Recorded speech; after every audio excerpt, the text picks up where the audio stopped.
बोल सदगुरुदेव भगवान की। शक्ति साधना के इस महान शिविर में आप सभी शिष्यों साधकों का बहुत बहुत स्वागत है, बहुत बहुत आशीर्वाद है।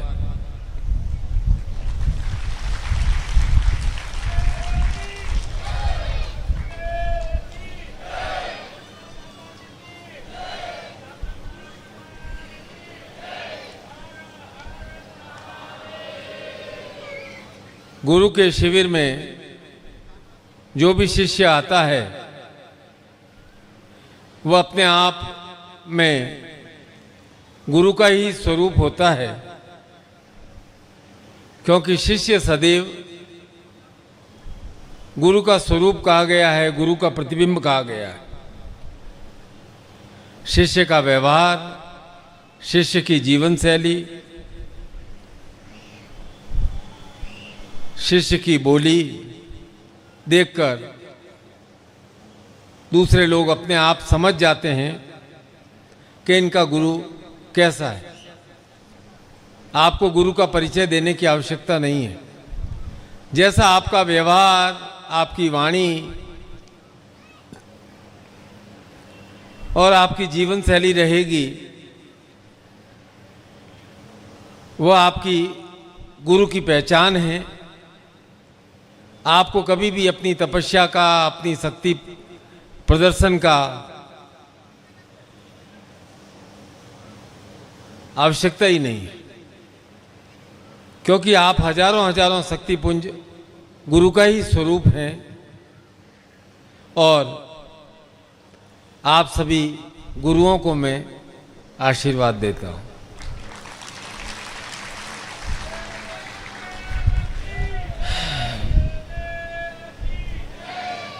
ये बैतूल का शिविर तो एक बहाना है। बस मेरी इच्छा रहती कि एक बार मैं साल में प्रत्यक्ष रूप से साधकों को जाकर देखूं। कई प्रदेशों के साधक मुझसे ये प्रश्न पूछते हैं कि ऐसा क्या है बैतूल क्षेत्र में जो आप हर वर्ष जाते हो।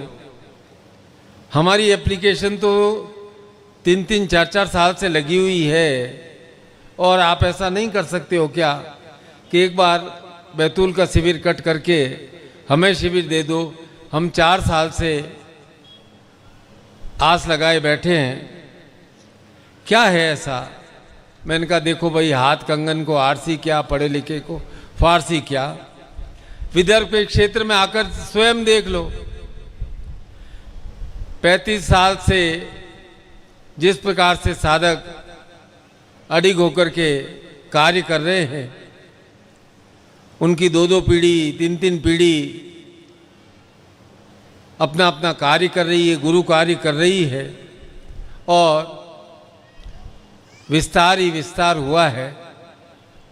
और जब विस्तार होता है तो थोड़ा और घटनाएं होती है, उसकी चर्चा मैं साय के सत्र में अवश्य करूंगा। अब हमारा शिविर, पहले तो बात ये मैं आपको स्पष्ट कर दूं कि हमारा शिविर कोई राम कथा या शिव पुराण की कथा का शिविर नहीं है, जिसमें रिपीट लेकर के बोल दिया कि भाई आधी रात को कृष्ण का जन्म हुआ, फिर उन्होंने यह लीला की थी, यह लीला की थी, अब एक जना कृष्ण बन गया, एक जना राधा बन गई है, 2 घंटे कृष्ण राधा का नाच हो गया है, वैसा हो गया है। या राम कथा खीर, कैसे राम जी को बुलाया और फिर उनको राज यो गद्दी मिलने वाली थी और वनवास जाना पड़ा और फिर आप आंखों में आंसू बहाते हो, फिर अपने घर जाकर के सो जाते। अच्छी कथा थी, अच्छी एक्टिंग हुई थी।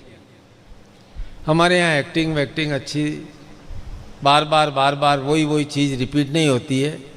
मैं जो बात कहना चाहता हूँ वह यदि आपके हृदय तक पहुँचे तो मेरा और आपका मिलना सार्थक है, क्योंकि यह कोई कथा नहीं है, कोई पुराणों का वर्णन नहीं है। हमारा शिविर शक्ति साधना का शिविर है और शक्ति का नाम आते ही एक कंपन होता है, मन में एक आशा जगती है, एक कामना जगती है, एक आकांक्षा जगती है, एक देवी स्वरूप उभरता है, एक चमत्कार की भावना आती है, एक युद्ध की संघर्ष करने की भावना आती है। क्योंकि शक्ति अपने आप में स्वयं बहुत आकर्षक है, सम्मोहनकारी है और संसार में सब शक्ति को ही पाना चाहते हैं। यदि शिव और शक्ति दोनों साथ साथ खड़े हो जाए तो कहेंगे क्या चाहिए आपको, शिव चाहिए कि शक्ति चाहिए? तो बोलोगे हमें तो शक्ति चाहिए। विष्णु खड़े हो जाएं और लक्ष्मी खड़ी हो जाए तो आप कहोगे विष्णु भगवान आप तो शेषनाग पे विश्राम करो, लक्ष्मी को हमारे घर भेज दो। तो भाई आप सबको चाहिए शक्ति।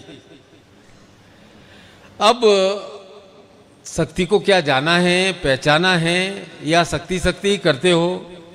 है क्या चीज़, कहाँ मिलती है, कैसे मिलती है? इसके लिए आप साधना करते हो, व्रत करते हो, अनुष्ठान करते हो, मंत्र जप भी करते हो, यज्ञ भी करते हो, और शक्ति बार बार आपसे मुंह मोड़ लेती है। क्योंकि आप शक्ति को खोज कहीं और रहे हैं और शक्ति है कहीं और। शक्ति कोई बाहर की वस्तु नहीं है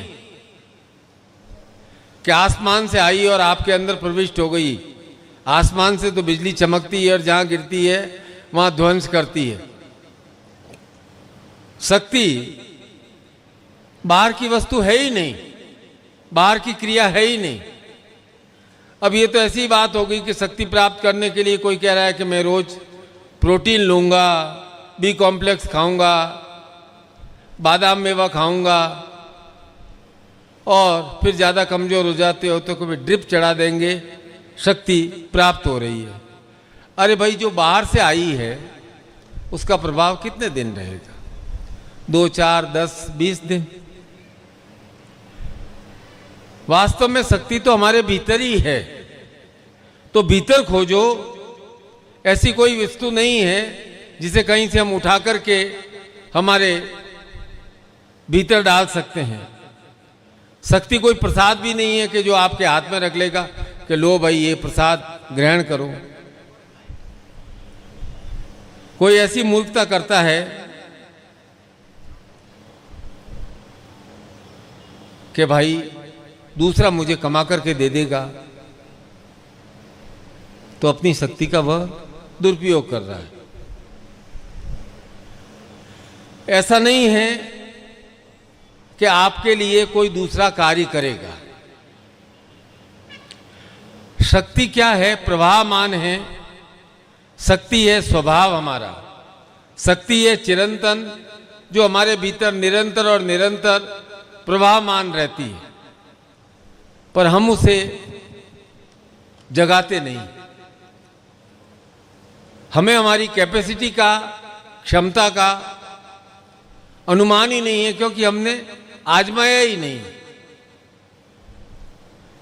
हम सोचते हैं कि मैं तो निर्बल हूं, मैं कमजोर हूं, मुझसे यह नहीं हो पाएगा। ऐसी भावना बार बार मन में लाकर हम हमारी शक्ति को मंद कर देते हैं। एक जोधपुर की सही घटना है, दादा गुरुदेव के समय की घटना है। एक शहर में एक छोटा सा घर था और एक लड़की थी, माया, बड़ी ही सेंसिटिव लड़की थी। उसको चित्रकारी का शौक था, चित्रकारी करती, बहुत अभ्यास करती। एक अच्छे कॉलेज में उसका एडमिशन भी हो गया। उसे लगा कि भाई मुझे तो मेरे जीवन का लक्ष्य मिल गया।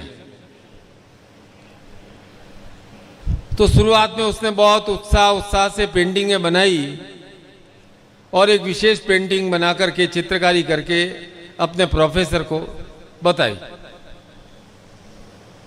प्रोफेसर ने पूरी क्लास के सामने चित्र देखा और कहा कि टेक्निक तो अच्छी है, कलर भी अच्छे हैं, लेकिन चित्र में आत्मा नहीं है, प्राण नहीं है, इसमें जान नहीं है। अब जो गुरु है, शिक्षक है, वह हमेशा सत्य बात कहता है, वह लिपापोती नहीं करता है।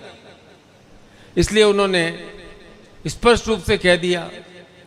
पर हुआ क्या कि उस बच्ची पर मन सूख गया उसका। उसे लगा कि मेरी सारी ऊर्जा सूख रही है, उसका आत्मविश्वास क्षीण होने लगा। अब बाकी विद्यार्थी आगे पढ़ने लगे और उसका चित्र बनाने में, जिस स्कूल में, कॉलेज में पढ़ रही थी, वहाँ उसका मन ही नहीं लगे। वापस आ गई जोधपुर में।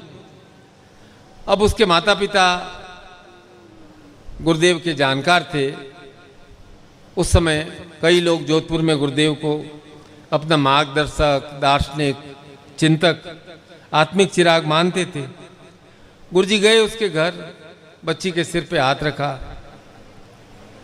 कुछ बोला नहीं। उसके घर के छत पे ले गए और बीज दिए कुछ। कहा इन बीजों में, इन गमलों में तुम बीज बो दो, पर ऐसा करना इसे प्रकाश में मत रखना। इन गमलों को तुम अंधेरे में रख देना और गहरी मिट्टी में बोना, अंधेरी जगह में बो देना। लड़की को बड़ा आश्चर्य हुआ कि भाई सब जगह पढ़ा है कि बीज लगाओ तो प्रकाश मिलना चाहिए। बोला पानी रोज देते रहना। ऐसा है? उन्होंने कहा बीज कैसे उगेगा? बोला ऐसा है कि एक आत्मा होती है, वह अंधकार में ही अपनी शक्ति को खोजती। थोड़ा थोड़ा पानी देना और प्रतीक्षा करना। माया ने वो बात मान ली। बहुत दिन प्रतीक्षा की। गुरुजी पर अटूट श्रद्धा थी। केवल भरोसा नहीं, श्रद्धा। भरोसा हमेशा कुछ दिन का होता है और श्रद्धा होती है वह अटूट होती है। कुछ दिन बाद देखा कि गमले से नन्हा अंकुर फूट पड़ा है। थोड़ा पीला, कमजोर था, लेकिन वह बीज फूट पड़ा है और एक कोंपल जमीन से गमले में बाहर आ गई है। बोली गुरुजी, गुरुजी चमत्कार हो गया, अंधेरे में भी बीज निकल गया। गुरुजी ने कहा देखो बेटा, जो मैं बात तुम्हें कहता शायद समझ नहीं आती। ये अंधकार है, ये हमारे जीवन को रोकता नहीं है। अंधकार हमारे जीवन को गहराई देता है। जब बीज बोया तो बीज ने अपनी पुरानी पहचान प्राप्त कर ली, और जब वो गलता है तब एक नया जन्म लेता है। और तुम्हारे जीवन में भी यही होना था। अभी जो तुम्हारा समय चल रहा था, तुम्हें ऐसा लगता था कि सब कुछ रुक गया है। वास्तव में उस काल में तुम्हारी आत्मा का बीजारोपण हो रहा था, अंधेरे में, गहरे में। अब तुम इसे प्रकाश में लाओगे तो तुम पूर्ण कलाकार, क्या पूर्ण रचनाकार बन जाओगे। रो पड़ी माया। दुख के आंसू नहीं थे, बोध के आंसू थे, ज्ञान के आंसू थे। उसने वापस पूरी मेहनत से अपनी कला को निखारना शुरू किया। अपने अनुभवों को, अपने मन की भावनाओं को चित्रों में प्रदर्शन किया और धीरे धीरे उसकी कला में आत्मा आने लगी। और प्रदर्शनी लगाई। सब देख करके आश्चर्यचकित हो गए कि इतने चित्र जानदार, कैसे ऐसा लगता है कि चित्र बोल रहा है। मैं आपको यह बात इसलिए कह रहा हूं कि आपके जीवन में अंधकार और बाधाएं क्या है। अंधकार और बाधाएं वह मिट्टी है जिसमें आप अपनी आत्मा का बीज बोते हैं, और धैर्य ही उसका जल है और विश्वास ही उसका आकाश है। ध्यान रखना,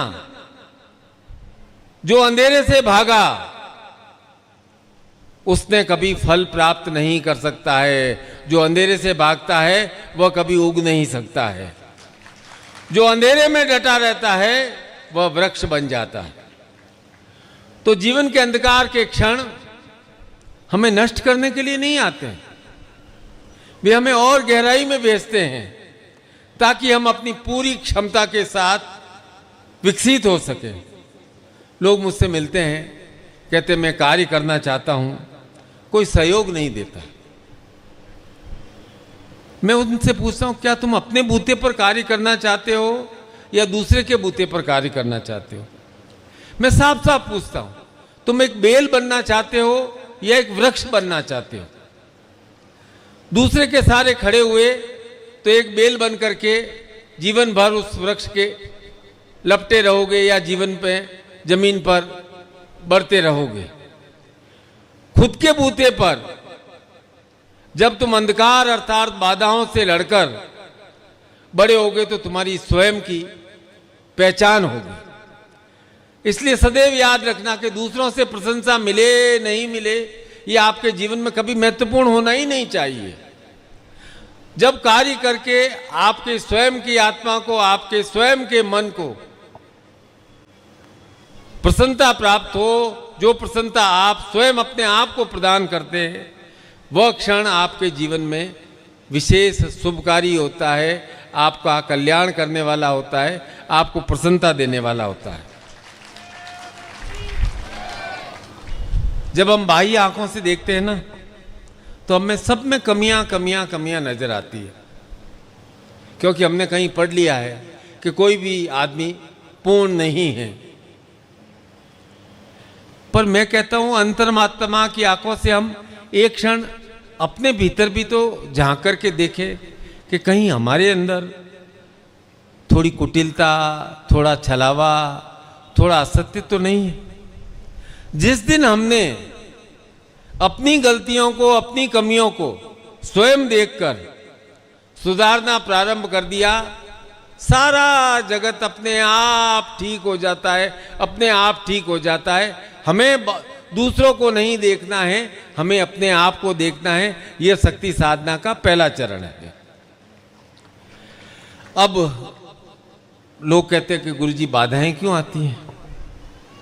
बाधाएं आती है हमें स्थिरता प्रदान करने के लिए, हमें धैर्य का अभ्यास कराने के लिए, क्योंकि हम हर चीज को जल्दी जल्दी जल्दी जल्दी जल्दी संपन्न करना चाहते हैं।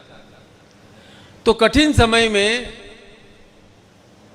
न आपका माँ बाप भाई बहन कोई आपका मित्र नहीं है। कठिन समय में धैर्य ही आपका सबसे बड़ा मित्र है।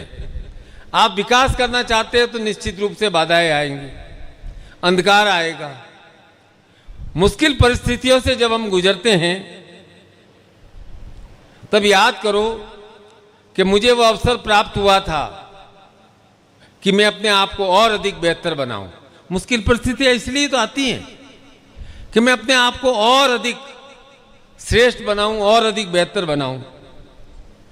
सोने को भी तपा करके शुद्ध किया जाता है ना, अपने आप तो शुद्ध नहीं हो जाता है। अब जिसने गरीबी नहीं देखी वह धन का मूल्य क्या समझेगा? जिसने बीमारी नहीं देखी वह स्वास्थ्य का मूल्य क्या समझेगा?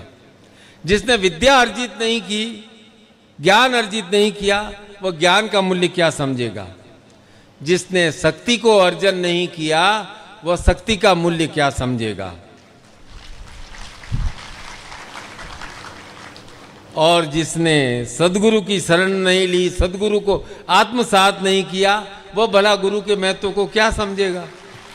सदगुरुदेव की, सदगुरुदेव की, सदगुरुदेव की, वंदनीय माता जी की, सिद्धाश्रम साधक परिवार की।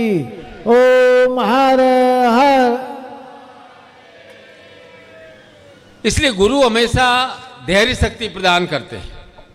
ऐसे गुण का विकास करते हैं जो शिष्य को तूफान में भी स्थिर रखना सिखाता है। धैर्य शक्ति जब हमारे अंदर विकसित हो जाती है तो हम जल्दबाजी में कोई निर्णय नहीं लेते और अपनी समस्याओं का शांति से समाधान सोचते।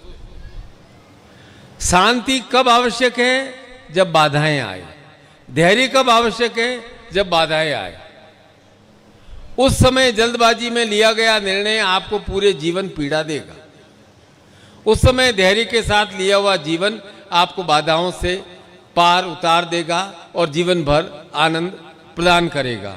इसलिए कहते हैं धीरे धीरे रे मना, धीरे सब कुछ होए, माली सींचे 100 घड़ा, ऋतु आए फल होए। तो सबसे अधिक धैर्य किसमें है? कहा जाता है पृथ्वी में सबसे अधिक धैर्य है, पर पृथ्वी पर तो अनेक प्रकार की रचनाएं हैं और उन रचनाओं में भी सबसे अधिक धैर्य है पर्वत पर। पर्वत अर्थात शैल। और इसीलिए हमारे यहाँ शक्ति का नाम प्रथमे च शैलपुत्री द्वितीय ब्रह्मचारिणी। तो पर्वत में जो स्थिरता है, धैर्य है, वह शक्ति है। चाहे पर्वत की पुत्री शैलपुत्री हो, ब्रह्मचारिणी हो, कुष्मांडा हो, ये सब हमारे जीवन में स्थायित्व को निरूपित करती है। पर एक बात और है, स्थायित्व से संसार चल नहीं सकता है। तो हमारे अंदर स्थिर है शक्ति। अब उस स्थिर शक्ति को गतिशील शक्ति में परिवर्तित करना है, क्योंकि बिना गति तो कुछ प्राप्त हो नहीं सकता। अभी हमारे अंदर स्थिर शक्ति थी। हमारे देश में इतने मिसाइल बनाए थे, इतने बॉम्ब बनाए थे, अलग अलग जगहों पर रखे हुए थे, स्थिर शक्ति थी। और समय आया और उस स्थिर शक्ति को गतिशील शक्ति में परिवर्तित कर दिया। तो जब भीतर स्थिर शक्ति होगी तभी तो उसे गति में परिवर्तित करोगे। स्टैटिक एनर्जी होगी तभी तो उसको काइनेटिक एनर्जी में परिवर्तित करोगे। बहुत सुनते हो आप कि भारत को तो शक्ति का प्रदर्शन करके पूरे पाकिस्तान को एकदम तहस नहस कर देना चाहिए, पूरा समाप्त कर देना चाहिए। किया हमने, धैर्य के साथ किया, क्योंकि हमने शक्ति प्रदर्शन के लिए एकत्र नहीं की थी, हमने शक्ति प्रहार के लिए एकत्र की थी। अब बताओ आप मुझे, यही बात आपके जीवन में लागू करता हूं कि जल्दबाजी से प्रहार करना चाहिए या धैर्य के साथ पूरी योजना बनाकर प्रहार करना चाहिए? कैसे करना चाहिए? योजना प्लानिंग बना करके प्रहार करना चाहिए। अब आप किसी शत्रु पर प्रहार करना चाहते हो तो आप बताओ कि आप उसे एक थप्पड़ मार करके शांत हो जाओगे या अपने पूरे शत्रु को पूरी तरह से नेस्ता नाबूद कर देना चाहोगे? क्या करना चाहोगे? फिनिश। तो भाई आप बाधाओं को भी पूर्ण रूप से समाप्त करना चाहते हो, पर धैर्य के साथ, सही अवसर के साथ, ऐसा प्रहार के साथ पुछते याद रखें। मैंने कहा ना, अभी तो शुरुआत हुई है, बहुत बाकी है। अभी तो हमने गीता का पहला अध्याय खोला है कि धर्म क्षेत्र कुरुक्षेत्र, कि भाई ये धर्म क्षेत्र है।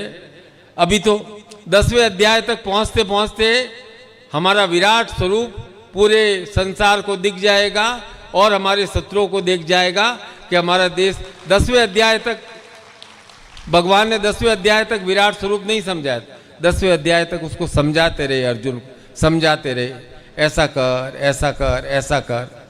फिर समझ में नहीं आया तो विराट स्वरूप दिखाया।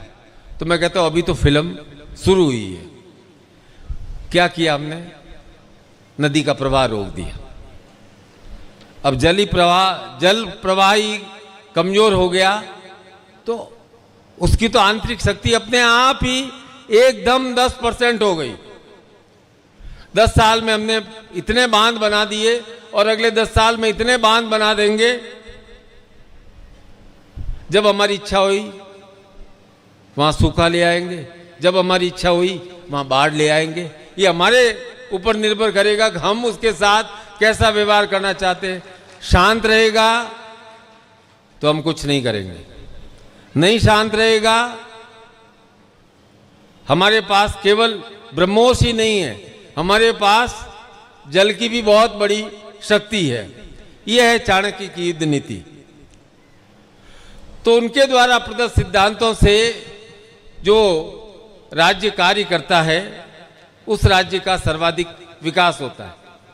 आप देखा ना, हमारे यहाँ 10 दिन 8 दिन आपाधापी रही, लेकिन कोई ट्रेनें बंद नहीं हुई, कोई बस बंद नहीं हुई, कोई कारखाना में प्रोडक्शन बंद नहीं हुआ, कोई ड्यूटी बंद नहीं हुई, सब काम बराबर चलता रहा, क्योंकि हम भीतर से मजबूत हैं। मैं बैतूल आ रहा हूँ, पिछले 20 साल से पहले 7 घंटे लगते थे, 8 घंटे लगते थे, फिर 5 घंटे लगने लगे, अब 2.5-3 घंटे में पहुँच जाते हैं। तो भाई विकास होता है वो शक्ति के द्वारा ही होता है। और जब प्रजा भी, प्रत्येक व्यक्ति शक्ति के सिद्धांत को आत्मसात कर लेता है तो अधूरा नहीं रहता है, अपने आप में पूर्ण हो जाता है।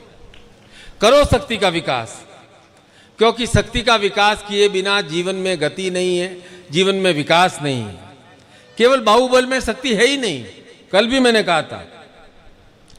और शक्ति केवल गति में ही नहीं है, सौंदर्य में भी शक्ति है, सुंदरता भी शक्ति है। चाहे वह पुष्पों के रूप में हो, उगते हुए सूर्य के रूप में हो, चंद्रमा की शीतलता हो, सब में अपनी अपनी शक्ति है।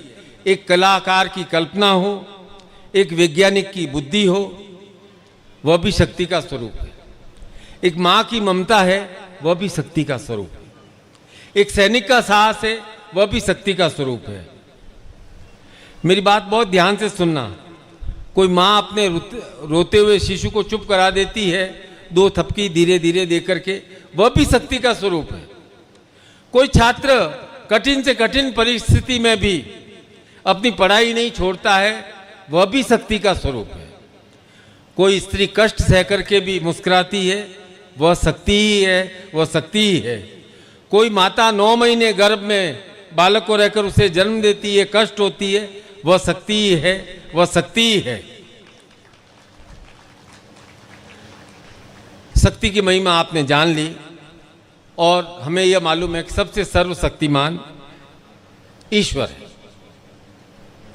और ईश्वर, कल मैंने कहा, आज भी कह रहा हूं कि सबको खुले हाथों में शक्ति प्रदान करता है। आपको लगता है कि कभी ईश्वर अन्याय करता है, किसी को ज़्यादा किसी को कम शक्ति देता है। आपको लगता है समय पड़ने पर मैं इतना ईश्वर का ध्यान करता हूँ, ईश्वर हमारी रक्षा नहीं करता है। तो एक बार विदुर राज उद्धव ने यही प्रश्न कृष्ण से भी किया। बहुत गंभीर बात है कि भगवान, मुझे एक बात समझ में नहीं आ रही है कि जब भरी सभा में द्रौपदी के वस्त्र खींचे जा रहे थे और आपने उसे वस्त्र लंबे करके बचाने का दावा किया, लेकिन आप ये दावा कैसे कर सकते हो जब उसे घसीट कर भरी सभा में ले जाया गया और उसे निर्वस्त्र करने के लिए छोड़ दिया। जब सील ही नहीं बचा तो फिर आपने क्या बचाया? जब आपने संकट के समय अपने लोगों की मदद नहीं की तो आपको आपदा बांधव कहा जाता है। कैसे कह सकते हैं कि आप आपदा के समय बंधु बन करके आते हैं? क्या यही आपका धर्म है? ऐसा प्रश्न पूछते पूछते उद्धव रोने लगे। यही प्रश्न आपके मन में भी आ रहा होगा। अब भगवान कृष्ण ने क्या उत्तर दिया, ध्यान से सुनना, शायद आपको अपने जीवन की गुत्थी सुलझ जाए। कृष्ण का ऐसा है, उद्धव, इस सृष्टि का नियम है कि विवेकवान ही जीतता है। क्या?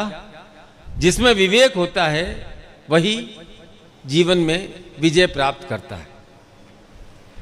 उस समय जब द्यूत क्रीड़ा चल रही थी, सभा हो रही थी, उस समय विवेक दुर्योधन के पास था, इसलिए युधिष्ठिर पराजित हो गए। उद्धव को बड़ा आश्चर्य हुआ, बोला ऐसा कैसे? बोले देखो, दुर्योधन के पास धन पैसा बहुत था, पर उसे पासों का खेल नहीं आता था, द्रुत क्रिया नहीं आती थी। तो उसने क्या किया? उसने कहा मेरी ओर से पासे शकुनी फेंकेगा, है ना? तो उसने अपने विवेक का उपयोग किया। अब तुम्हारे धर्मराज युधिष्ठिर भी ऐसा ही कर सकते थे। वे कह सकते थे कि मेरी ओर से मेरे चचेरे भाई है कृष्ण, वे पासे फेंकेंगे। तुम्हारी ओर से शकुनी फेंक रहे हैं, मेरी ओर से कृष्ण फेंक रहे हैं। अब तुम मुझे बताओ, उधर शकुनी पासे फेंकता और इधर मैं पासे फेंकता, तो पासे किसके अनुसार चलते? मेरे अनुसार चलते या शकुनी के अनुसार चलते? चलो ये बात भी छोड़ देते हैं कि मुझे खेल में शामिल नहीं किया, इस बात के लिए उन्हें माफ किया जा सकता है। लेकिन उन पर तो विवेक शून्यता छा गई थी। उन्होंने क्या कहा मुझे कि कृष्ण आप आ तो गए हो, लेकिन जब तक आपको बुलाया नहीं जाए आप सभा कक्ष में नहीं आओगे। क्योंकि वे अपने दुर्भाग्य का खेल मुझसे छुपकर खेलना चाहते थे। वे चाहते थे कि मुझे मालूम नहीं पड़े कि वे जुआ खेल रहे हैं। मुझे तो आने की अनुमति नहीं थी, मैं तो प्रतीक्षा कर रहा था कि मुझे बुलाया जाए और मैं उसको रोकूं। युधिष्ठिर क्या उस समय भीम, अर्जुन, नकुल, सहदेव सब मुझे भूल गए और बार बार भाग्य को कोसते रहे, अरे पासे हमारे अनुसार नहीं आ रहे, अरे पासे हमारे अनुसार नहीं आ रहे। और जब दुशासन को द्रौपदी को खींच करके लाया तो पहले तो द्रौपदी अपने सामर्थ्य के अनुसार जूझती रही, फिर उसका विवेक जागृत हुआ। तब उसने अपनी निर्भरता को छोड़ करके और मुझे पुकार लगाई, हरि हरि अभ्यम कृष्णम, हरि हरि अभ्यम कृष्णम। और तब मुझे उसके सील की रक्षा का अवसर मिला और मैं एक क्षण के अंदर अंदर वहां पहुंच गया। अब तुम बताओ इस पूरे कार्यक्रम में मेरी क्या गलती है? उद्धव ने कहा आपका स्पष्टीकरण तो प्रभु अच्छा है, लेकिन मुझे पूर्ण संतुष्टि प्राप्त नहीं हो रही है। एक प्रश्न मैं और पूछता हूं कि इसका मतलब ये हुआ कि जब आपको बुलाया जाएगा तभी आप आओगे, संकट में आपका कोई भक्त घिर जाएगा तब आप भक्त की रक्षा करने स्वयं नहीं आओगे? कृष्ण का देखो उद्धव, इस संसार में हर एक का जीवन उसके कर्म फल से ही संचालित होता है। न तो मैं इसे चलाता हूं, न इसमें हस्तक्षेप करता हूं। मैं तो एक साक्षी रूप से जो नजदीक हो रहा है उसे देखता हूं और यही ईश्वर का धर्म है। बोला ये तो प्रभु अजीब बात हो गई। आप नजदीक रहोगे, आप हमारे कर्मों का निरीक्षण करते रहोगे, हम दोष पर दोष करते रहेंगे और आप साक्षी बनकर देखते रहोगे। आप क्या चाहते हो? हम भूल पे भूल करते रहे, कर्म दोष की गठरी बांधते रहें और उसका फल भुगतते रहें और आप सिर्फ देखते रहो? तब जो कृष्ण ने उत्तर दिया वह जीवन में आप उतार लेना।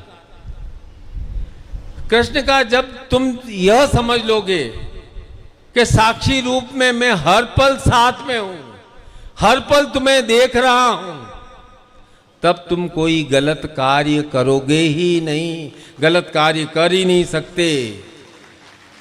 तुम भूल जाते हो कि मैं देख रहा हूं और तुम छुप करके कुछ कर सकते हो, तब तुम मुसीबत में फंसते हो।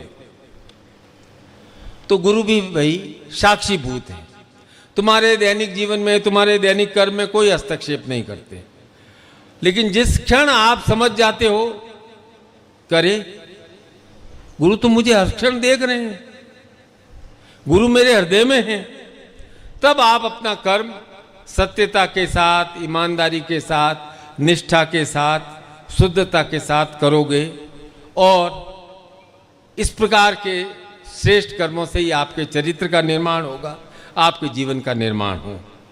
ये कर्म बंधन दोष नहीं है, ये कर्म बंधन मनुष्य स्वयं अपने कर्मों से एकत्र करता है। तो इसका अर्थ है कि आपने जो कर्म किया है वो सही दिशा में नहीं किया है, कुछ जान करके, कुछ अनजानों में, कुछ पूर्वजन्म के दोषों का। ये तो हमारा जीवन है, अनगणित जीवन क्रम की श्रृंखला है। अब इस जीवन में अवसर मिला है कि हम स्वयं अपनी शक्ति से, अपने प्रयासों से गुरु को साक्षीभूत रखकर अपने कर्म बंधन को तोड़ सकते हैं, हम दोष से मुक्त हो सकते हैं, उस पर अंकुश लगा सकते हैं। अब और अधिक बोझ मत डालो कि हिसाब चलता ही रहे, चलता ही रहे, चलता ही रहे, अगले जन्म में फिर कहोगे रहे क्या मालूम पिछले जन्म में कौन से कर्म किए थे। इस जन्म में गुरु मिले हैं, ज्ञान मिला है, अच्छा शरीर मिला है, तो अपने आप को हल्का करना है, स्वतंत्र होना है। शक्ति का अर्थ है अपने आप में स्वतंत्र होना, और शक्ति साधना में आप लगे हुए हो, क्योंकि जो भी कार्य करते हैं शक्ति के माध्यम से हम संपन्न करते हैं। शक्तिहीन तो कोई कर्म कर ही नहीं सकता। और कर्म फल किसे कहते हैं? कर्म फल है बुद्धि, विवेक और ज्ञान के साथ। कर्म फल केवल बुद्धि के साथ नहीं, विवेक और ज्ञान के साथ संपन्न करने वाली क्रिया को कर्म का फल कहते हैं। एक और बात, गंभीर बात कहता हूं।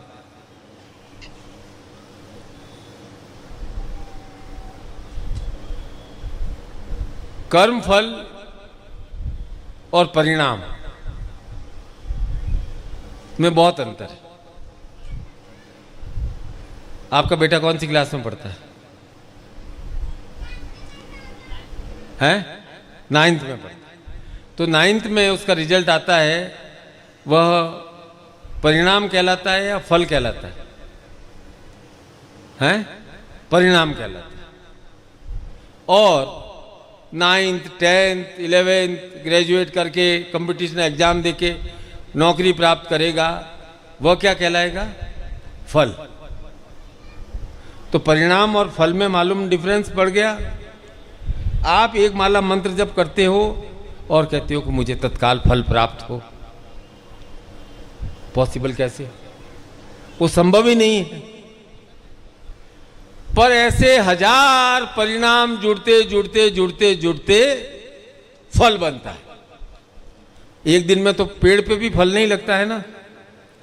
परिणाम निकला, थोड़ी कौपल निकली, थोड़ा कमजोर पौधा खड़ा हुआ, फिर लकड़ी से बांधा, फिर बड़ा हुआ, फिर उसको परीक्षा की, खाद पानी डालते रहे, धीरे धीरे वृक्ष बड़ा हुआ, उसकी जड़ें गहरी होती गई, तब जाकर के 10 साल में फल प्राप्त होता है। आप चाहते हो कि गुरुजी आए और तत्काल मुझे फल प्रदान कर दे। आप अपने कार्यों से तत्काल परिणाम प्राप्त करना चाहते हो या सीधा फल प्राप्त करना चाहते हो? सीधा फल प्राप्त नहीं हो सकता है, सीधा तो परिणाम प्राप्त होगा। दिन भर परिश्रम करोगे, शरीर को लगेगा आज थकान हुई है, अच्छा कर्म किया है, उसका परिणाम स्वरूप आएगा, आपको अच्छी नींद आएगी। अब आपको ब्लड प्रेशर है और डॉक्टर ने कहा है कि आपको चलना है 4 किलोमीटर एक दिन चल लिए। आपने कहा बस अब मेरा ब्लड प्रेशर चला गया। डॉक्टर कहता है 5 साल चलोगे, 5 साल तक रोज रोज कर रहे हो, वह परिणाम है आपकी क्रिया का। 5 साल बाद इसका फल प्राप्त होगा। तो अब यह जो हमारी शक्ति है स्त्री स्वरूप है, सृजन करती है, रचना करती है, जन्म देती है। इसलिए हमारे शक्ति को दुर्गा, काली, सरस्वती, लक्ष्मी अनेक रूप में देखा गया है। और दुर्गा के 9 स्वरूप शैलपुत्री, ब्रह्मचारिणी, चंद्रघंटा, कुष्मांडा स्कंद माता, कात्यायनी, कालरात्रि, महागौरी और सिद्धिदात्री है। और 10 महाविद्याएं काली, तारा, भैरवी, छिन्नमस्ता, धूमावती, बगलामुखी, मातंगी, कमला है। ये सब अलग अलग देवियां नहीं है। ये बात जो आज मैं पहली बार कह रहा हूं, ये हमारी चेतना की स्थितियां।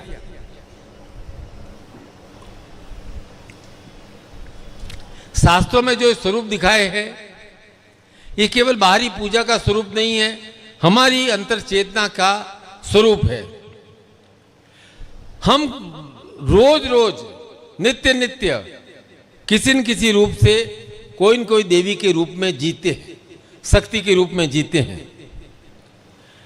जीवन जब हमें परीक्षा की आग में डालता है और हम निर्भय होकर सत्य के साथ खड़े रहते हैं, तब हमारी चेतना चंडी बन जाती है।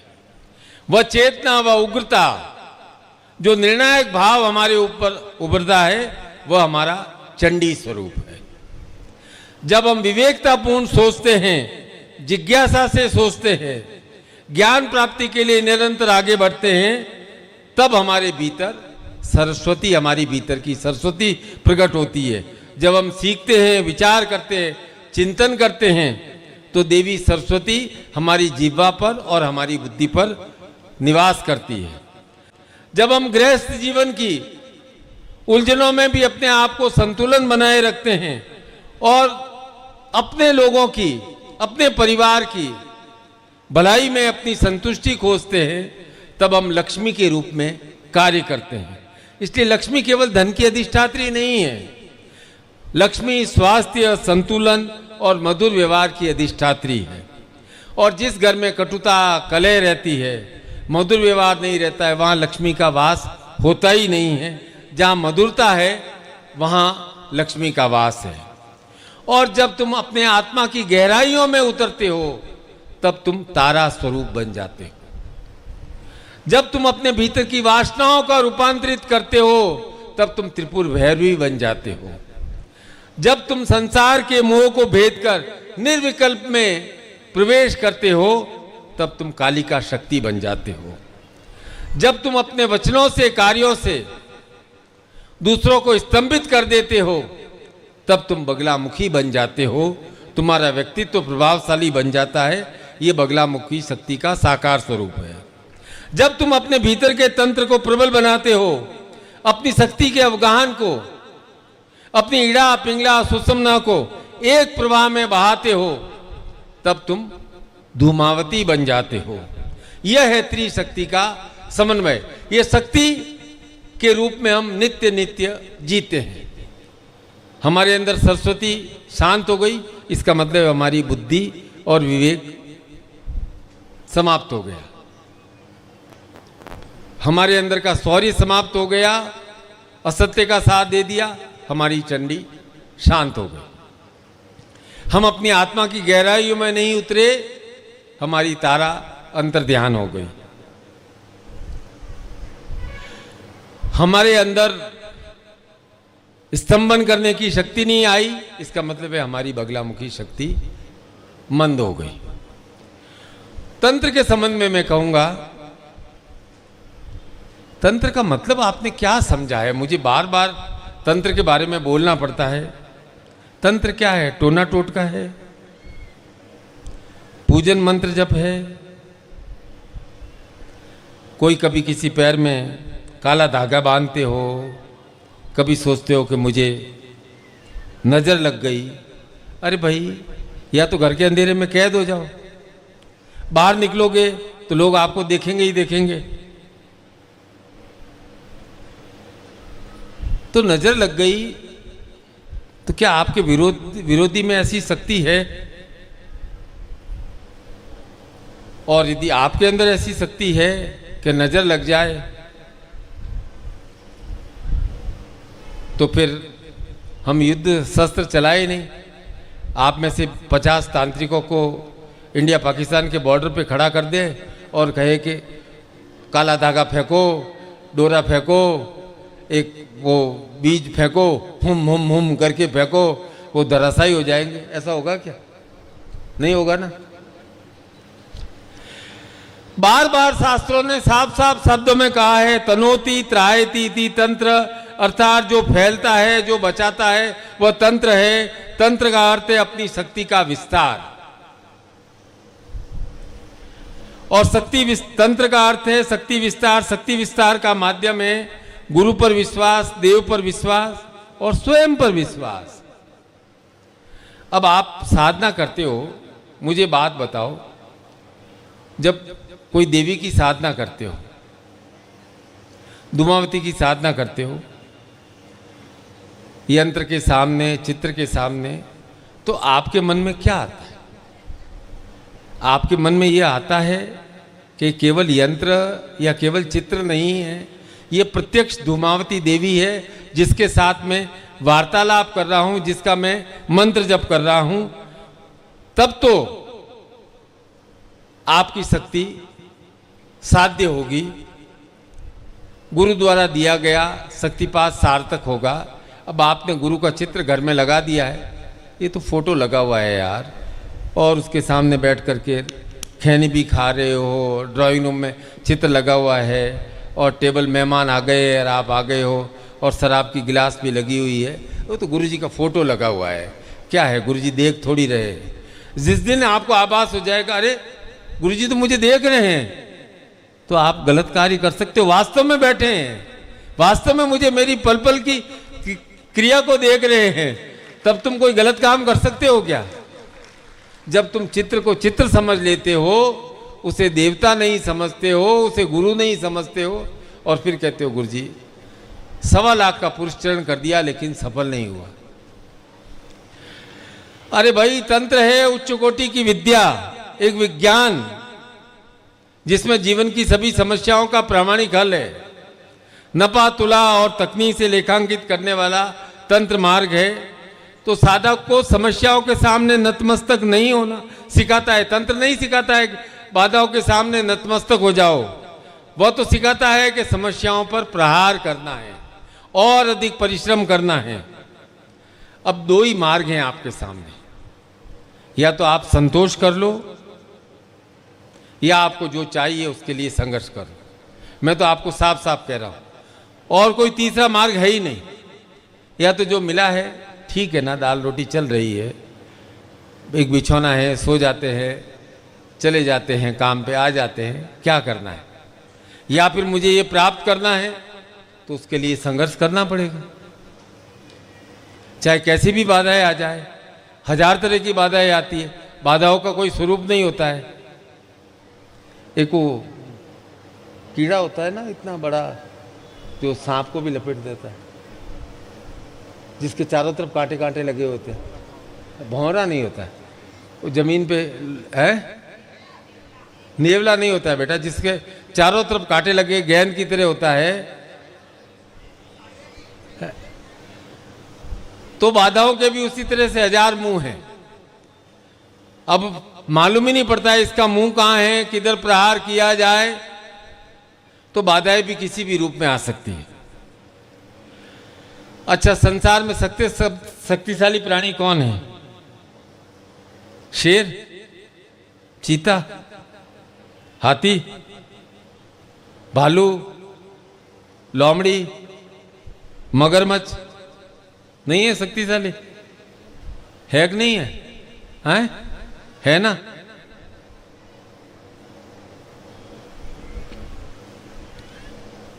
पर सब मानते हैं कि सबसे शक्तिशाली मनुष्य है।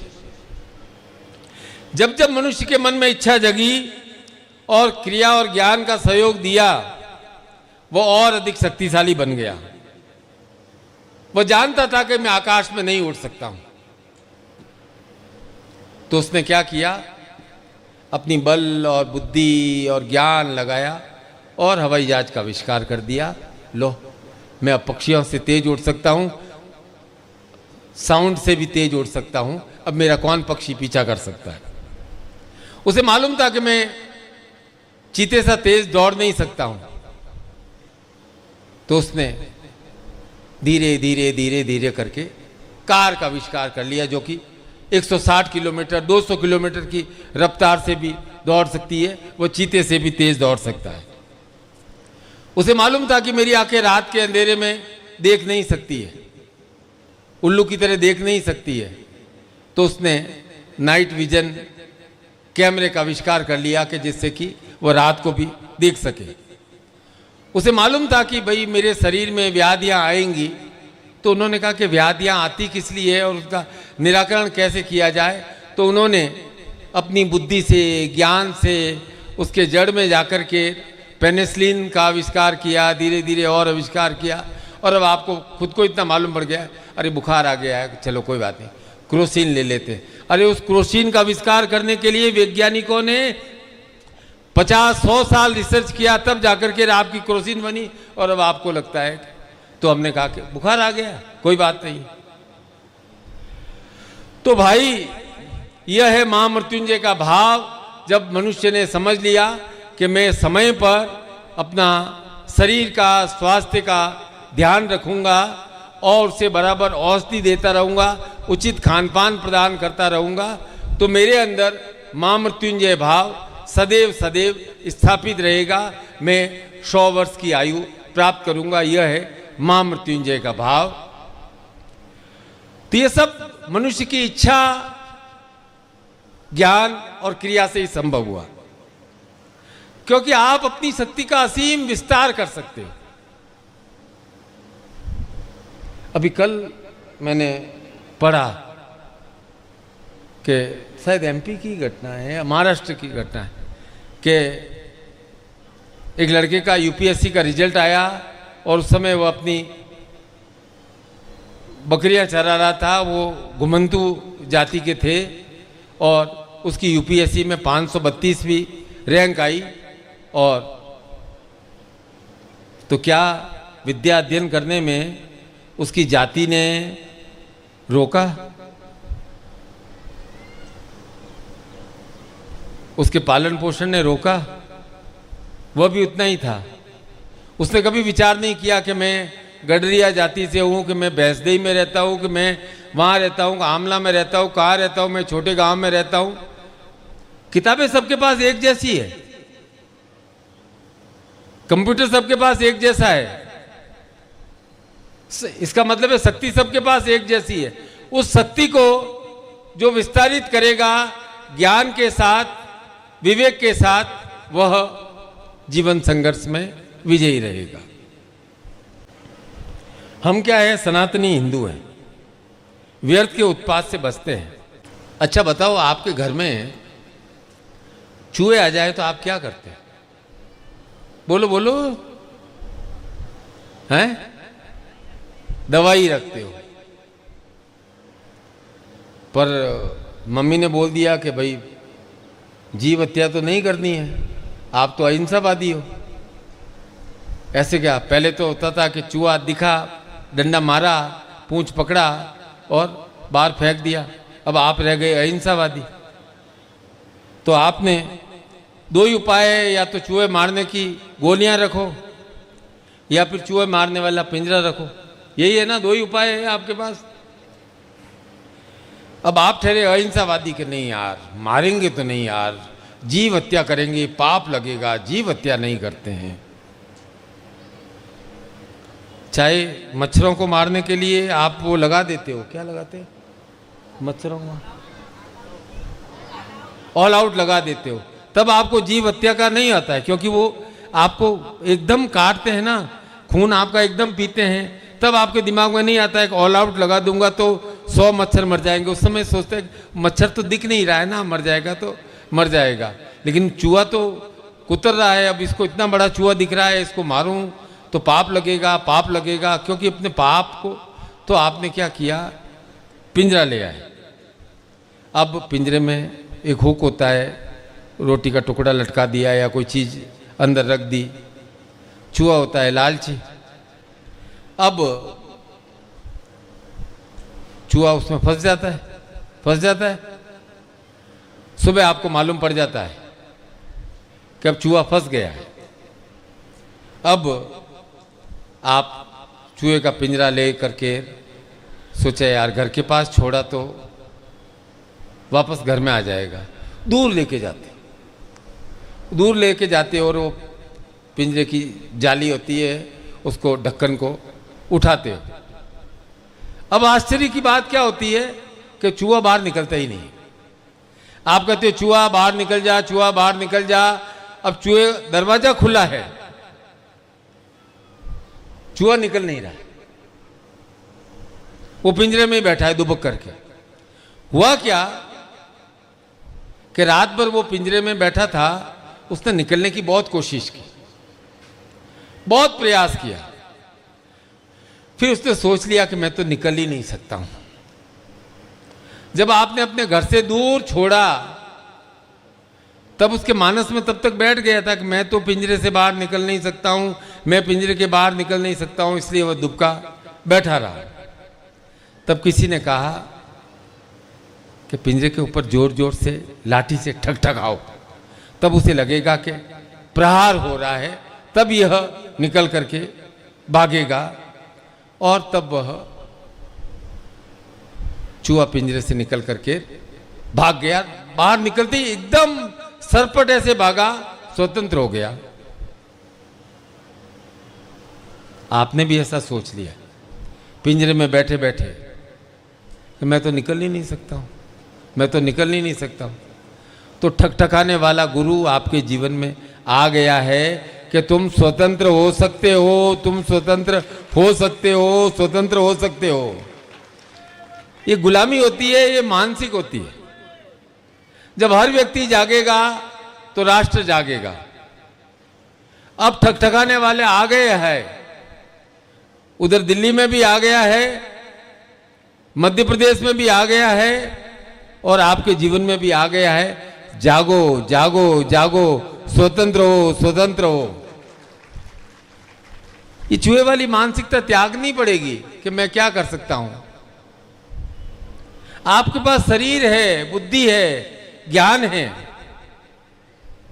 और गुरु है, और सबसे बड़ी बात है कि आप साधक हो, और साधक तो अपनी शक्ति का असीम विस्तार कर सकता है। इसलिए मैं कहता हूं स्वयं के तंत्र को मजबूत बनाइए कि मुझे तन से और मन से फौलादी बनना है। तन को भी श्रेष्ठ बनाना है, मन को भी श्रेष्ठ बनाना है। तब आपका गुरु के साथ संयोग सही रूप से बैठ पाएगा। मैं बार बार पुकारता हूं, थोड़ी देर आप खड़े होते हो, फिर रुक जाते हो। कब तक ऐसा चलेगा? आज संकल्प लेना है कि मैं तन से, मन से, विचार से, ज्ञान से, क्रिया से सदैव प्रतिबद्ध रहूंगा और स्वयं अपनी शक्तियों का विकास करता रहूंगा। अपने तंत्र के द्वारा अपनी शक्तियों का मैं असीम विस्तार कर सकता हूं। मेरे अंदर वह क्षमता है, मेरे अंदर वह क्षमता है। कभी यह मत बहाना बनाना कि दूसरे मुझे सहयोग नहीं दे रहे हैं। कभी यह मत बहाना बनाना कब मेरी अब तो उम्र हो गई है। यह मत बहाना बनाना कब नया करके क्या होगा। शिष्य बनने का अर्थ है जीवन में निरंतर और निरंतर नवीनता करना, सीखते रहना, ज्ञान ग्रहण करते रहना। आपको बहुत बहुत आशीर्वाद है। आज की राम कथा, कृष्ण कथा, शिव पुराण कथा पूर्ण हो गई है। राम, कृष्ण, शिव आपके हृदय में स्थापित हों, लक्ष्मी, सरस्वती और महाकाली स्थापित हो। आप धन्य हो, महान हो। आप सबको बहुत बहुत आशीर्वाद। सुबह मैंने आपको कुछ बातें कही, आपने ध्यान से सुनी, और कुछ बातों ने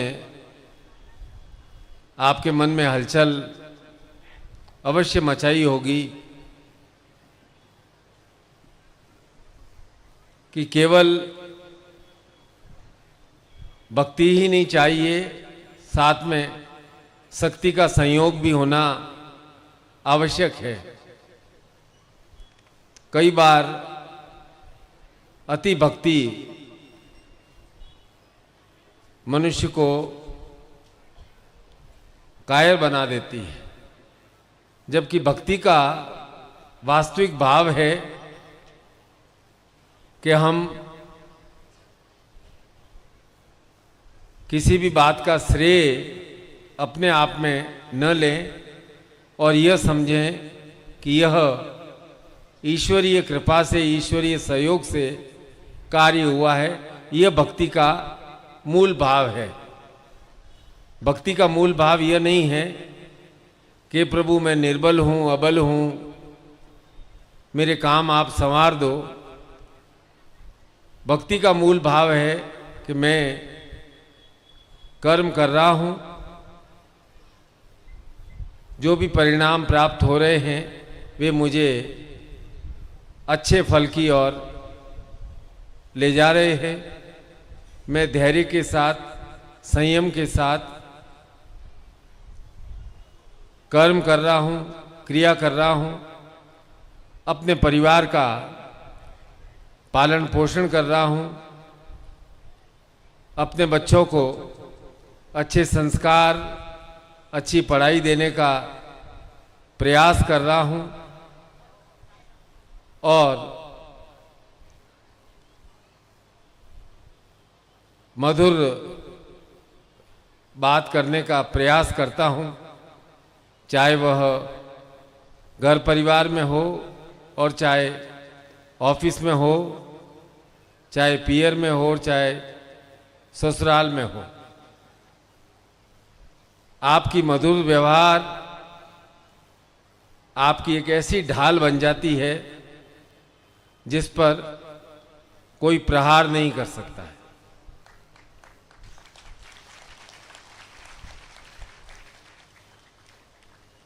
और आपका कटु व्यवहार,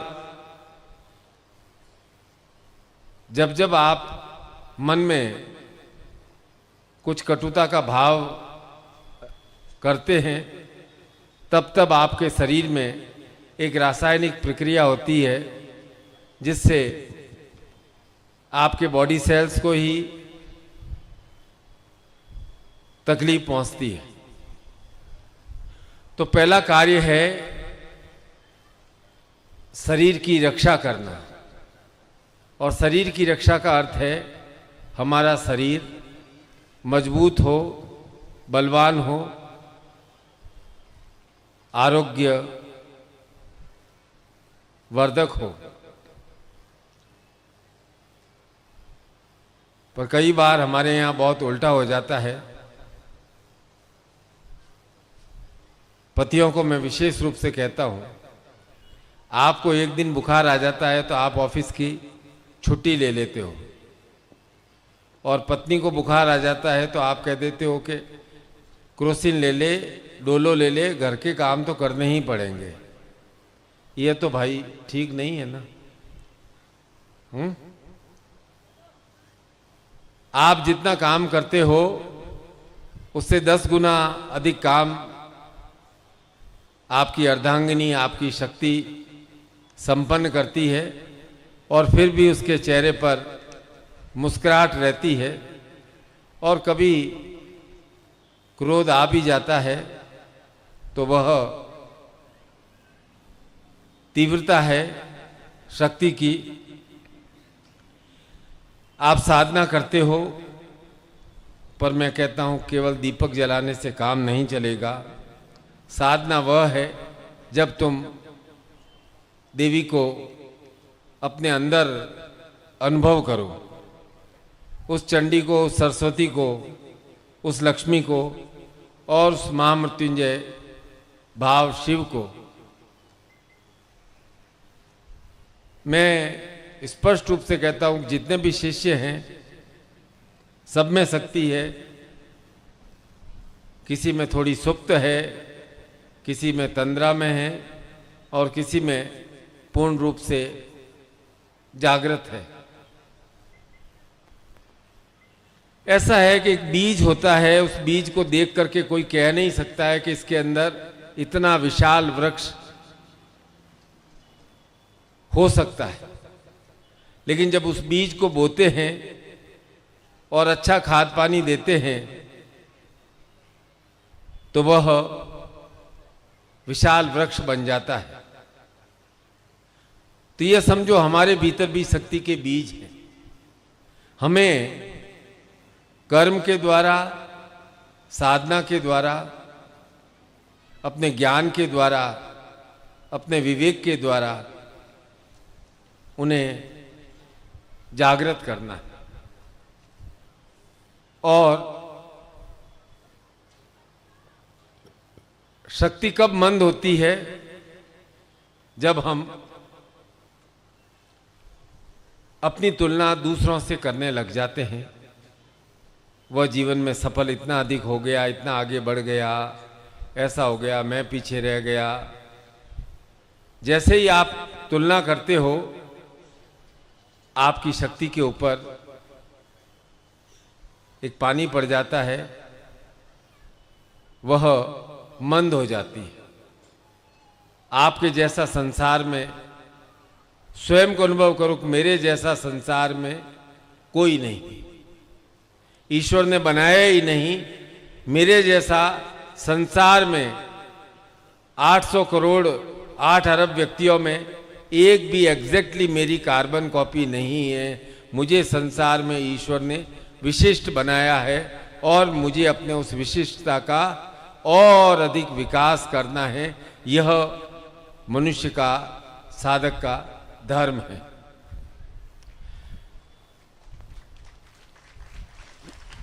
कोई आपके जैसा नहीं है, न शकल से, न सूरत से, न गुण से।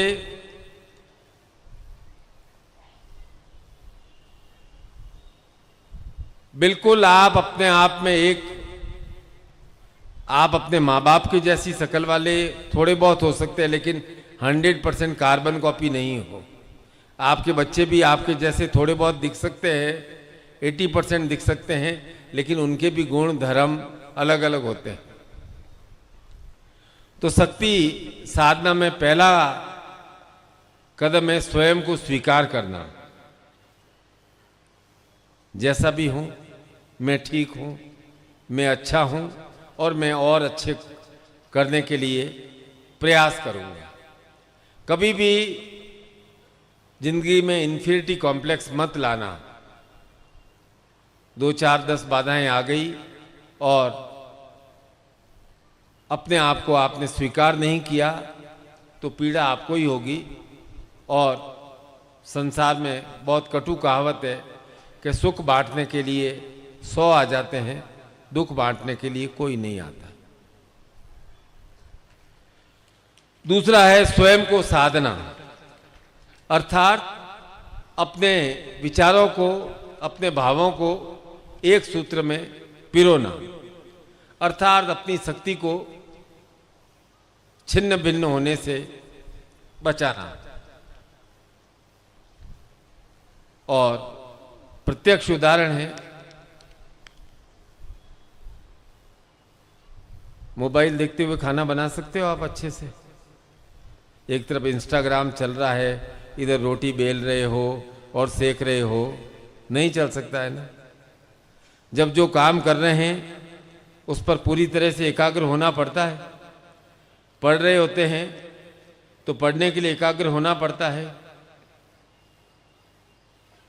नौकरी पे जाते हैं तो नौकरी पर पूरी तरह से एकाग्र होना पड़ता है।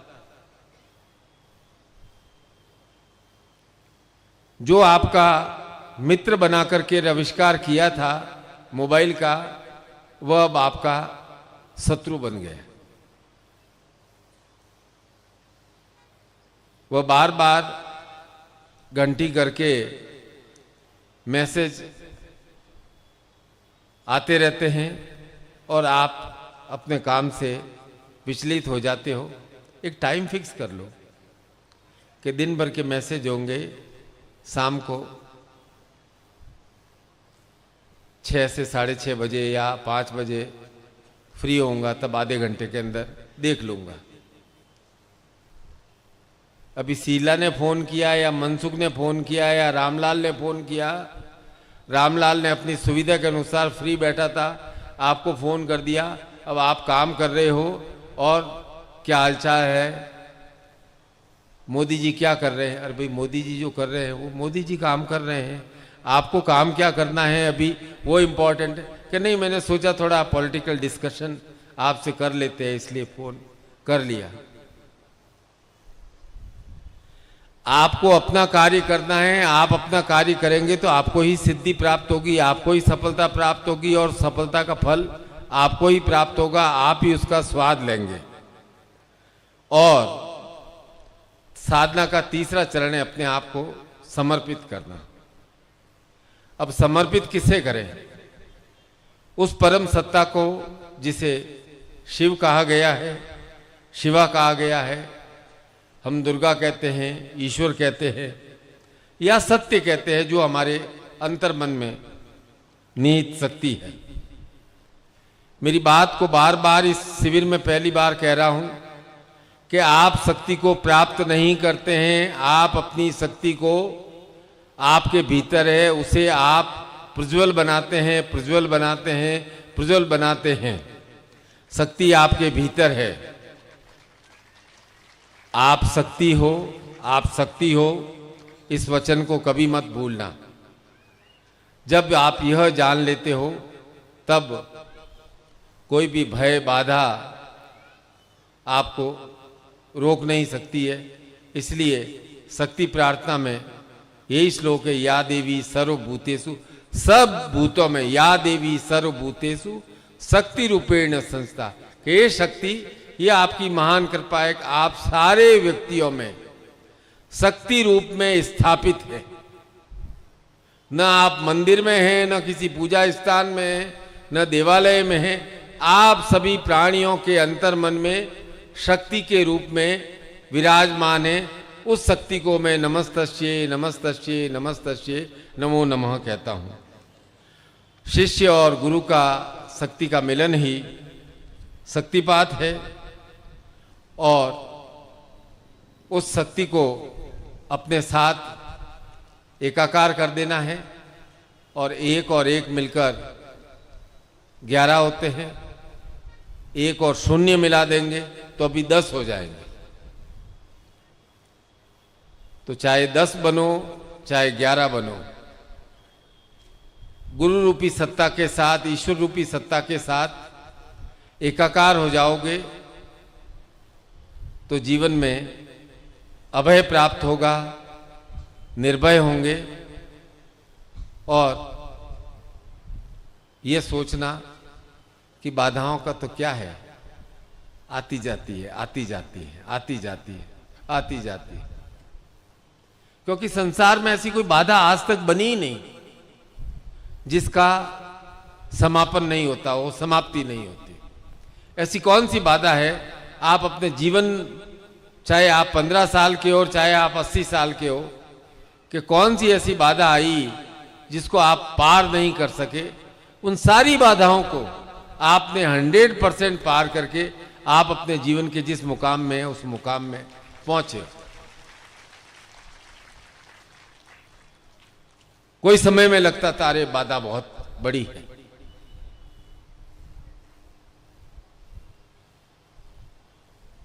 सबके जीवन में बाधाएं आती है। मेरे जीवन में क्या, ईश्वर के जीवन में क्या, देवताओं के जीवन में क्या, जिन्होंने भी इस पृथ्वी पर अवतार रूप में भी जन्म लिया है, सबके जीवन में बाधाएं आती हैं। इसका मतलब यह है बाधाएं आएंगी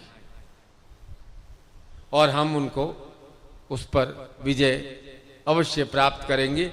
यह हम अपने आप को स्वीकार कर रहे हैं, अपने आप को विश्वास दे रहे हैं, और यह कहलाता है आत्मविश्वास।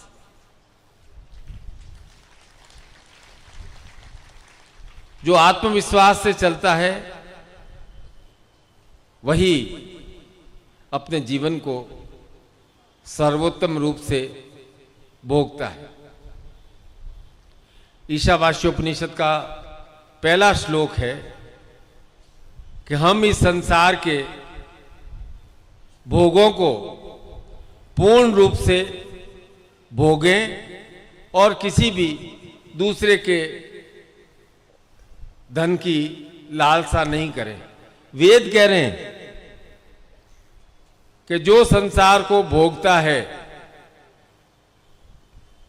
यही मनुष्य जीवन का नियम है। इस भोग से ही योग उत्पन्न होता है। और भोग का अर्थ केवल विषय वासना नहीं है। भोग का अर्थ है जो जीवन में चल रहा है, मिल रहा है, उसमें हम वृद्धि करें, वृद्धि करें, वृद्धि करें, अच्छे से अच्छा बनाएं और हम थोड़ा निर्लिप्त रहें। कई बार मेरे पास लोग आते हैं, कहते हैं कि अभी दीक्षा दे दीजिए, मुझे आज ही जाना है। कई बार मेरे प्रश्न उनको पूछ भी लेता हूं कि भाई जब जाना ही था तो आए क्यों? क्या तुम्हारे जीवन में 2 दिन भी फ्री नहीं है? बोले थोड़ा बहुत अर्जेंट काम है। मैंने कहा ऐसा क्या अर्जेंट काम है? फिर वो जो अपनी बात होते हैं वो कहते हैं, पर जीवन में अर्जेंट काम कुछ नहीं होता है। अर्जेंट काम है वर्तमान में जो कार्य आप कर रहे हो वो सबसे अधिक अर्जेंट काम है।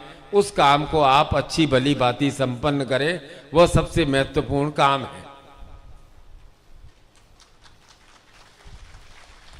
अभी भजन चल रहे थे तो आपका सबसे अर्जेंट काम था भजन का आनंद लेना। अभी दीक्षा प्रारंभ होगी तो आपका सबसे अर्जेंट काम है दीक्षा को आनंद भाव के साथ ग्रहण करना। जब भोजन ग्रहण कर रहे हैं तो आनंद भाव के साथ सबसे अर्जेंट काम है भोजन को ग्रहण करना। कोई मोबाइल वगैरह किसी दूसरी तरफ ध्यान ही नहीं होना। और जब सोने का काम है तो ओम नमः शिवाय बोल करके सांसों को ऊपर नीचे करते हुए आराम से सो जाना। सबसे अर्जेंट काम वही है कि मुझे 7 घंटे सोना है। शायद पिछले साल ही कहा था कि मैंने कहा था कि स्वस्थ व्यक्ति की एक ही निशानी है कि उसे भूख लगती है और उसे नींद अच्छी आती है। यह स्वस्थ व्यक्ति की परिभाषा है। अच्छी भूख लगना और अच्छी नींद आना। यदि आपको अच्छी नींद 8 घंटे अच्छी नींद आती है, आप समझो आप दुनिया के 1% लोगों में हैं। 100 में से 1 व्यक्ति हैं। 100 में से 99 व्यक्ति ऐसे हैं जो सोए सोए करवटें बदलते रहते हैं, फिर सोचते हैं मोबाइल देखे, टीवी देखे, क्या करें, नींद नहीं आ रही है, गोली ले ले, ये करे, थोड़ी देर वापस चल ले। और जिनको सोते ही 10-15 मिनट में नींद आ जाती है, मैं कहता हूँ कि वह उसने अपने चित्त को विश्राम दे दिया है और वह शिव की शरण में चला गया है। उस समय जब विश्राम भाव होता है तो वह शिव के साथ होता है, और जब दिन भर क्रियाशील होता है तो वह शक्ति के साथ होता है। ये हमारे जीवन की सिंपल परिभाषा है।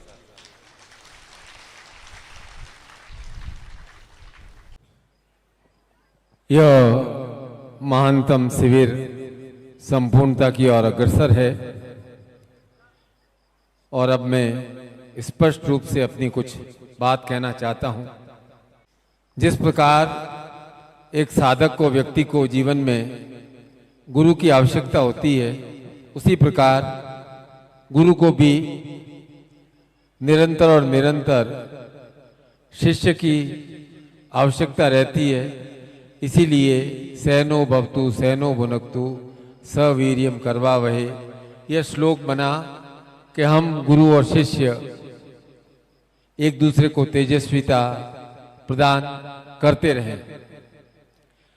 और हमारे सिद्धाश्रम साधक परिवार की ऐसी परिपाटी है, विचारधारा है कि हमारे यहाँ भीड़ तंत्र नहीं है। हमारे यहाँ बहुत समझदार लोग, पढ़े लिखे लोग, जो कि स्वयं साधना करते हैं, पूजन करते हैं, और सबसे बड़ी बात है कि अपने अपने क्षेत्रों में कार्य कर रहे हैं, चाहे वह कृषि कार्य हो, चाहे पशु विभाग में हो, चाहे चिकित्सा विभाग में हो, चाहे अपना व्यापार करते हों, शिक्षक हों, अन्य क्षेत्रों में हों, सॉफ्टवेयर इंजीनियर हों, कहीं भी देश विदेश में नौकरी कर रहे हैं, अपना कार्य कर रहे हैं। इसलिए गुरु कभी नहीं कहता है कि सब कुछ छोड़ करके मेरे पास बैठो। गुरु कहता है कि तुम अपने क्षेत्र में श्रेष्ठता प्राप्त करो। इसलिए हमारे शिविर में पोस्टर पैम्पलेट से कार्यकर्ता और लोग नहीं आते। आप कैसे आए? आपको जानकारी कैसे मिली? निखिल मंत्र विज्ञान से, व्हाट्सएप से, आपस में बातचीत करके। कोई महाराज की तरह गली में पोस्टर लगा हुआ था, उसको देख करके तो आए नहीं कि भाई ये कोई महाराज जी आने वाले हैं, चलो 2 दिन कथा सुन लेते हैं। ऐसे तो नहीं आए। आपको गुरु से तार जुड़े हुए थे और आपने उन तारों को और मजबूत करने के लिए तो पोस्टर पैम्पलेट वगैरह एक आध शहर में होर्डिंग लगा दिया, ठीक है। उनसे गुरु और शिष्य का जुड़ाव नहीं होता है, क्योंकि हमारा विचारधारा ही पंथ ही अलग प्रकार का है, जिसमें ज्ञान है, विज्ञान है, साधना है और शिष्य को कर्मबद्ध करने की इच्छा है कि वह शिष्य अपने सांसारिक जीवन में भी विशेष श्रेष्ठता प्राप्त करे, उसके घर परिवार में निरंतर उन्नति होती रहे। इसलिए आप लोगों का आपस में निरंतर संपर्क होना आवश्यक है। जब आप 20 गुरु भाइयों से मिठास से बात करते हैं, हाय हेलो पूछते हैं, बस इतना संपर्क बहुत है। एक बार उनके काम आ गए तो 2 बार वो सामने वाला आपके काम आ जाएगा, क्योंकि हमारा सिद्धाश्रम साधक परिवार है। अब कोई आपसे प्रश्न पूछता है कि आपको क्या मिला, ये प्रश्न पूछते हैं ना, आप जवाब नहीं दे पाते। कई बार आपको जवाब देने की आवश्यकता भी नहीं है। बोलो मुझे क्या मिला, बोलो कोई पूछेगा कि आपके गुरुजी कैसे हैं, मुझे देवताओं के बारे में थोड़ा बताओ। हमें तो कोई किसी प्रकार का वाद विवाद शास्त्रार्थ करना ही नहीं है। बोलो भाई मैं तो गुरु मंत्र का जप करता हूं और मेरे गुरुजी हैं, उनका अपने गुरु मंत्र का जो पन्ना है उसकी एक फोटोकॉपी करा करके 10 रखो और उसको बोलो कि भाई मैं तो रोज गुरु मंत्र जपता हूं, तेरी इच्छा है, मुझे तो कुछ भी नहीं कहना है। मेरे गुरुजी बहुत सुंदर हैं, काले हैं, गोरे हैं, हिमालय के योगी हैं, कि उन्होंने ऐसा ज्ञान प्राप्त किया, कैसा ज्ञान प्राप्त किया, इतनी किताबें लिखी। बोला मुझे कुछ समझाने की जरूरत नहीं, मैं न छिन्नमस्ता जानता हूँ और न काली जानता हूँ और न चंडी जानता हूँ, उनके बारे में भी मैं कुछ नहीं कहना चाहता हूँ। ये एक गुरु मंत्र है, चेतना मंत्र है, गायत्री मंत्र है। भाई तेरी कोई मनोकामना हो तो मैं तो कुछ नहीं कहता गुरुजी के बारे में, तो 21 दिन तक मंत्र जप कर लेना, फिर बाद में आकर के संपर्क करना। बस इतना ही आपका कहना, क्योंकि जितना आप तर्क करोगे उतना ही कुतर्क उत्पन्न होगा। आपको आपके गुरु का महिमा मंडन करने की आवश्यकता नहीं है कि मेरे गुरु ही श्रेष्ठ है, बाकी सारे गुरु खराब है, मेरे गुरु ही श्रेष्ठ है, करने की आवश्यकता ही नहीं है।